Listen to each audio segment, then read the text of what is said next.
जय भीम साथियों।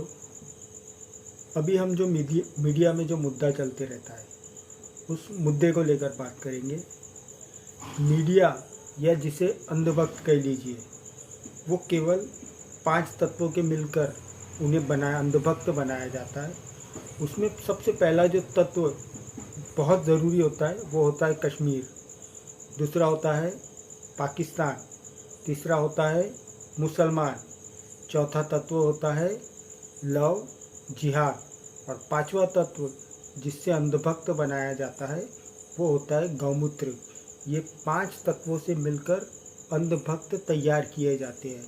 अब आप कहेंगे कि मैं अंधभक्तों के बारे में क्यों बोल रहा हूँ, क्योंकि जैसा कि हम जानते हैं ये मनुवादी मीडिया पूरी तरह सरकारी कंट्रोल में काम कर रहा है। जिस तरह पहले दूरदर्शन सरकार के लिए काम करता था, अब ये प्राइवेट चैनल जो कि एड्स करोड़ों रुपए के ले रहे हैं, प्राइवेट से एड्स ले रहे हैं, सरकार की तरफ से करोड़ों के ऐड आ रहे हैं इनको, और ये बात केवल और केवल सरकार की करते हैं।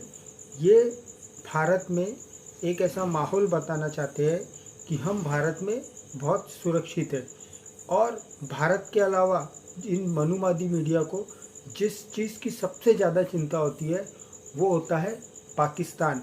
तो मेरी उनसे एक रिक्वेस्ट है या कह लीजिए गुजारिश है कि तुमको इतनी पाकिस्तान की चिंता है कि पाकिस्तान में क्या हो रहा है हर चीज़ तुम यहाँ बताते हो।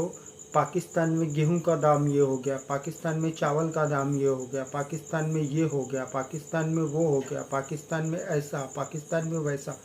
तो तुम भारत में क्यों अपना मीडियागिरी कर रहे हो? भारत की जनता को क्यों मूर्ख बना रहे हो? जाओ पाकिस्तान में जाओ, वहाँ अपना काम करो। आज दिन भर सारे मीडिया पे, सारे गोदी मीडिया पे यही चल रहा था कि जो मैं आपको बताता हूँ कि पाकिस्तान में जो पेट्रोल हो गया है 235 रुपये 98 पैसे पेट्रोल हो गया है पाकिस्तान में। और पिछले 2 दिनों से मीडिया में ये चल रहा था कि पाकिस्तान में ऐसी बाढ़ आई, इतने लोग बेघर हुए। इस मनुवादी मीडिया को हम बता दें कि बाढ़ हमारे यहाँ भी आई है, भारत में भी कई हिस्सों में बाढ़ आई है, महाराष्ट्र के कई हिस्सों में बाढ़ आई है, लोगों की फसल बह गई है, लोगों का घरों का नुकसान हुआ है। इनको उसकी कोई फिक्र नहीं, इनको ज़्यादातर फिक्र लगी रहती है पाकिस्तान की। तो मैं इनसे एक बात कहना चाहता हूँ कि क्यों भारत में रह के हम भारतवासियों का, हम मूल निवासियों का तुम दिमाग खराब करते हो पाकिस्तान पाकिस्तान करके। पाकिस्तान चले क्यों नहीं जाते? वहीं पे जाओ, वहीं पे खुशी से रहो और वहीं की क्या रिकॉर्डिंग करना है करो। जैसा कि आज दिन भर सारे गोदी मीडिया पे एक ऐसा माहौल बनाया गया कि पाकिस्तान में जो पेट्रोल है 235 रुपये 98 पैसे है। साथियों, वो पहले आप मैं एबीपी न्यूज़ का एक क्लिप लगा दे रहा हूँ, ये देख लो। ऐसा लगता है पाकिस्तान में कैसे हालात हैं वो हमने आपको दिखाया, और पाकिस्तान में आई इस बाढ़ का साइड इफेक्ट हम आपको दिखाते हैं। बाढ़ की वजह से आपूर्ति की चेन टूट गई है। इस बीच पाकिस्तान में बड़ी खबर यह है कि पेट्रोल के दाम फिर से बढ़ गए हैं। अब पेट्रोल 2 रुपए 7 पैसे पेट्रोल के दामों में इजाफा हुआ है। अब पाकिस्तान में पेट्रोल के लिए 235 रुपए 98 पैसे आपको हर लीटर के लिए देने होंगे। इस वक्त की बड़ी खबर पाकिस्तान से आपको ये बता रहे हैं कि पाकिस्तान में पेट्रोल की कीमत में इजाफा हुआ है। 2 रुपए 7 पैसे प्रति लीटर बढ़ाए गए हैं और 235 रुपए 98 पैसे प्रति लीटर हो गया है अब पेट्रोल पाकिस्तान के अंदर। बाढ़ का ये साइड इफेक्ट, जहां पेट्रोल की कीमत में इजाफा हुआ है और एक बार फिर पेट्रोल के दाम बढ़ाए गए हैं। प्रति लीटर के हिसाब से 2 रुपए 7 पैसे का इजाफा हुआ है। प्रणय उपाध्याय हमारे सहयोगी फोन लाइन पर जुड़ गए हैं। प्रणय, पाकिस्तान से आ रही तस्वीरें बता रही हैं कि वहां पर जो हालात हैं किस कदर चिंताजनक बने हुए हैं, और बाढ़ के बाद अब उसके साइड इफेक्ट भी नजर आ रहे हैं। पेट्रोल की कीमत में एक बार फिर इजाफा। जी, पेट्रोल की कीमत में, और वो भी पाकिस्तान में पेट्रोल की कीमतों में जो इजाफा हुआ है वो ऐसे वक्त हुआ है जबकि दुनिया भर में कच्चे तेल की कीमतें कम हो रही हैं। लेकिन पाकिस्तान में जिस तरह से सैलाब आया हुआ है, जिस तरीके से बाढ़ आई हुई है, ऐसे में पेट्रोल का डिस्ट्रीब्यूशन भी सरकार के लिए एक चुनौती बना हुआ है। और ऐसे में जो शॉर्टेज आ रही थी उसके मद्देनजर ये बढ़ोतरी भी की गई है। 235 रुपए से ज्यादा कीमत हो चुकी है पाकिस्तान में पेट्रोल की, और 2 रुपए 7 पैसे की बढ़ोतरी की गई है। डीजल के दामों में भी बढ़ोतरी हुई है, करीब 3 रुपए की बढ़ोतरी हुई है। और केरोसिन जो कि इस्तेमाल होता है निम्न मध्यम वर्ग के इलाकों में, रिहायशी इलाकों में भी केरोसिन का इस्तेमाल किया जाता है, उसमें 10 रुपए की बढ़ोतरी पाकिस्तान की सरकार की तरफ से की गई है और आज 1 सितंबर से ये लागू हुआ है। और ये पाकिस्तान के हालात, पाकिस्तान की अर्थव्यवस्था को रिफ्लेक्ट करता है। जिस तरीके से पाकिस्तान के अंदर उसकी माली हालत खराब है, उसके लिए कच्चे तेल की खरीद मुश्किल होती चली जा रही है और ऐसे में इस तरीके की बढ़ोतरी का होना ये बताता है कि पाकिस्तान की एक बार फिर ये मानकर चले कि जो पाकिस्तान के लोग हैं उनमें नाराजगी फिर बढ़ेगी, क्योंकि उनका ये कहना था कि जो सियासी उठापटक पिछले दिन हुई उससे यही उम्मीद थी कि कुछ अच्छा होगा, लेकिन अच्छे की बजाय यहां पर महंगाई एक बार फिर बढ़ती हुई नजर आ रही है। नाराजगी फिर बढ़ेगी यहां लोगों की। देखिए, पाकिस्तान ही नहीं, दुनिया के किसी भी मुल्क में अगर पेट्रोल डीजल के दाम बढ़ते हैं तो स्वाभाविक रूप से उसका कैस्केडिंग इफेक्ट होता है जिया, और उसका असर जो है वो हर चीज के दाम पर पड़ता है। तो स्वाभाविक रूप से आम आदमी की तो नाराजगी होती है। आम आदमी चाहता है कि उसकी सहूलियत की जो चीजें हैं वो सस्ते दामों पर मिले, ताकि उसका खर्च कम हो, उसके ऊपर खर्च का बोझ जो है वो कम हो सके। और स्वाभाविक रूप से अगर पेट्रोल डीजल के दाम बढ़ते हैं तो पाकिस्तान में जाहिर तौर पर इस चीज को लेकर भी नाराजगी होगी कि एक तरफ सैलाब आया हुआ है, एक तरफ बाढ़ की स्थिति है, एक तरफ लोगों की आम जिंदगी मुश्किल के दौर से गुजर रही है, और ऐसे में पेट्रोल डीजल जिससे कि बहुत सारी चीजें जुड़ी होती हैं, जिससे कि माल का जो ट्रांसपोर्टेशन है वो जुड़ा होता है, हर चीज का दाम जुड़ा होता है, उसकी कीमतों में अगर बढ़ोतरी की जाती है तो स्वाभाविक रूप से उसकी जेब पर एक तरफ वहां पर जल प्रलय से जूझ रही है आम इनको इतनी चिंता है जैसा इनको फंड केवल और केवल पाकिस्तान से आता है, या इनको पत्रकारिता केवल और केवल पाकिस्तान की करनी है। इनको ये समझना चाहिए कि ये भारत के टेलीविज़न अखबार है, इनको भारत की खबरें दिखाना है और भारत की वो खबरें नहीं दिखाना है कि नेता यहाँ गया, नेता ने फीता काटा, नेता ने ये बोला, उस नेता ने उसका जवाब ये दिया। ये खबरें नहीं होती है। खबरें होती है सरकार से सवाल पूछने की, खबरें होती है जहाँ अन्याय अत्याचार हो रहा है उसकी आवाज़ सरकार तक पहुँचाने की, जिसका ये गोदी मीडिया कभी करता नहीं है। इन्होंने कभी भी SC ST OBC और माइनॉरिटी के ऊपर हो रहे अत्याचारों का कभी भी आवाज़ सरकार तक नहीं पहुंचाई है। BSF में अभी कुछ नौकरियां निकली है, तो BSF की नौकरियों में OBC को 0 सीट दिया गया है, 0, यकीन नहीं मानेंगे आप। और EWS इकोनॉमिकली वीकर सेक्शन, जिसको सुदामा आरक्षण कहा जाता है, जो ना SC को मिलता है, ना ST को मिलता है, ना OBC को मिलता है, ना माइनॉरिटी को मिलता है। अब आप समझ जाइए कि वो किन को मिलता है। उस EWS की 30 सीटें रखी गई है, आदिवासियों की 9 सीटें और SC समाज की 11 सीटें रखी गई है, और अनरिजर्व जो रिजर्व नहीं है वो 19 सीटें रखी गई है। अब आप ये समझ लो, रिजर्वेशन का विरोध करने वालों को सरकार भर के EWS के नाम से रिजर्वेशन दे रही है, और वो रिजर्वेशन किसका खा रही है? OBC का खा रही है। और OBC अपने कंधे पर किसका बोझ उठा रहे हैं? OBC अपने कंधे पर BJP RSS का बोझ उठा रहे हैं। पहले हम पाकिस्तान की एक खबर देख लीजिए, किस तरह ABP वाले को इतनी पाकिस्तान की फिक्र हो गई। तो मेरी रिक्वेस्ट है उन लोग से, कृपया पाकिस्तान जाए और वहीं पे न्यूज़ चैनल करें।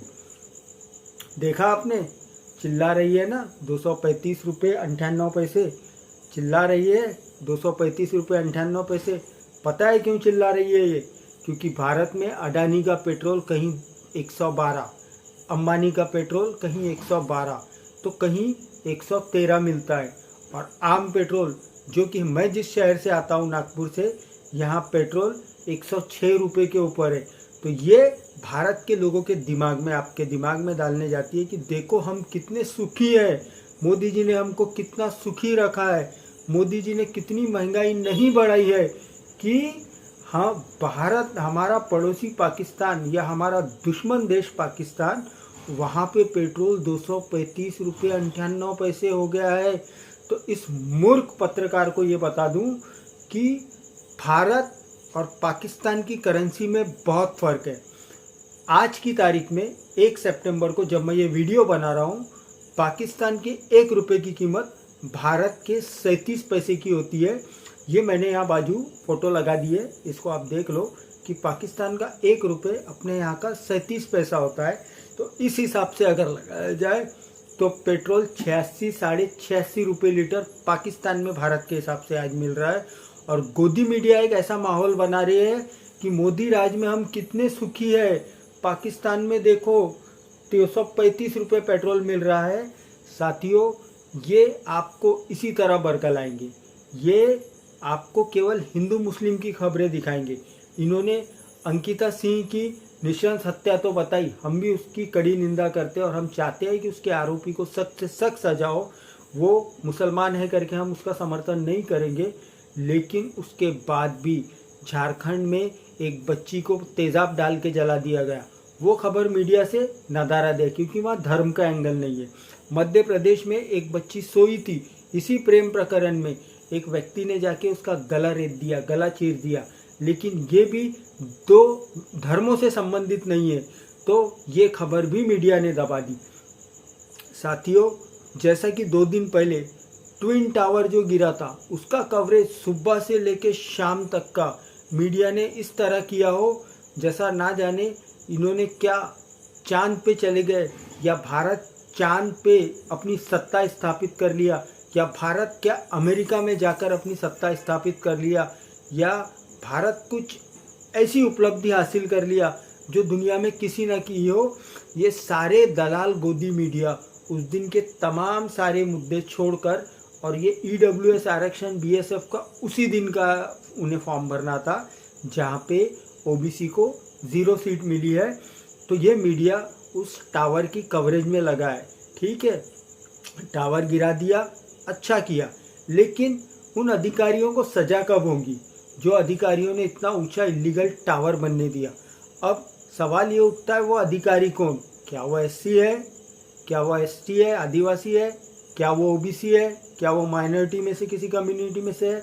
नहीं, वो इनमें से कोई नहीं है, वो केवल वही गोल्डन क्लास है। अब उनके नाम भी आप सुन लीजिए कि उस टावर में बनाने में किस अधिकारियों ने मदद की थी जो आज रिटायर्ड है, और वो टावर किसका है। पहले है Mohinder Singh, CEO Noida, SK Dwivedi, CEO Noida, RP Arora, ACO assistant CEO Noida, Yashpal Singh OSD Noida, ये सारे अब रिटायर हो चुके हैं। और उस सुपरटेक जिसने वो ट्विन टावर बनाया था, उसके मालक कौन? RK अरोड़ा, संगीता अरोड़ा, अनिल शर्मा। है आपका कोई SC? है आपका कोई ST? है आपका कोई आदिवासी? है आपका NT, DNT, VJNT? आपका है यहाँ कोई मुसलमान? कोई नहीं है। लेकिन आपको इस तरह बताया जा रहा है कि देखो मोदी जी ने कितनी बड़ी कार्रवाई की है। अरे भैया, ये उसी कौम के लोग हैं, ये वही गोल्डन क्लास लोग हैं जिन्होंने भारत का हजारों करोड़ रुपया लेके विदेशों में भाग चुके हैं और इनके ऊपर कोई कार्रवाई नहीं हुई है। मैं चाहता हूँ कि SC, ST, OBC और माइनॉरिटी, OBC बहुत कम संख्या में हमारे साथ है। हम चाहते हैं SC और माइनॉरिटी मुस्लिम जो है, इनका एक बहुत अच्छा बंधन चल रहा है, मिल के चल रहा है। हम चाहते हैं इसमें आदिवासी भी ज़्यादा से ज़्यादा आए। हम चाहते हैं OBC बहुत कम प्रमाण में है, हम चाहते हैं ज़्यादा से ज़्यादा प्रमाण में OBC हमारे आंदोलन के साथ जुड़े, ताकि OBC का अधिकार जो ये गोल्डन क्लास खा रहा है, OBC को जहाँ पे BSF की नौकरियों में 0 सीट दी गई है, हम चाहते हैं उनको जनसंख्या के आधार पर वहाँ उन्हें नौकरियाँ मिले। हम चाहते हैं OBC को भी आरक्षण के जो 27% का अधिकार संविधान ने दिया है वो उनको मिले, जो आज की तारीख में देश में केवल 4 से 5% OBC है 27% में से, और इनका 20-21% वही गोल्डन क्लास खा रहा है और वही इन्हें भाजपा और RSS का गुलाम बनाने के लिए इस मीडिया का उपयोग पाकिस्तान मुसलमान, हिंदू मुसलमान करा रहा है। तो साथियों, हमें इससे बचना पड़ेगा और SC, ST, OBC जितने ज़्यादा OBC हो सके और माइनॉरिटी, हम सबको मिलके एक 2024 के पहले एक ऐसा कॉमन कंसेंसस बनाना पड़ेगा कि 24 में ये मनुवादी सरकार को हम उखाड़ के फेंके, समतामूलक सरकार 24 में आ सके। जय भीम, जय संविधान।